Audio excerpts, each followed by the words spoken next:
રણુજા રામાપીરના દર્શન કરવા જતા ગુજરાતના શ્રદ્ધાળુઓને રાજસ્થાનના જોધપુર પાસે કાળ ભરખી ગયો. ઘટના આજે 16 નવેમ્બરની વહેલી સવારે બની.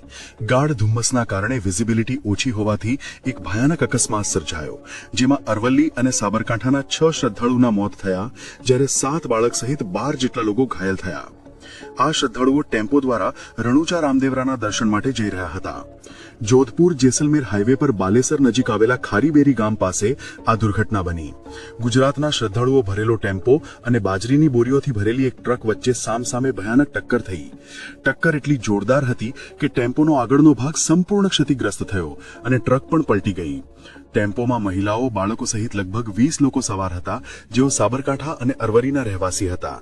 અકસ્માતમાં 3ના ઘટના સ્થળે જ તો 3ના સારવાર દરમિયાન મોત થયા હતા, તો 12 ઘાયલ શ્રદ્ધાળુઓને જોધપુરની MDM હોસ્પિટલમાં રિફર કરાયા છે. અકસ્માતની જાણ થતાં જ પોલીસ અને એમ્બ્યુલન્સ ઘટના સ્થળે પહોંચી કાર્યવાહી હાથ ધરી હતી. હાલ શ્રદ્ધાળુઓ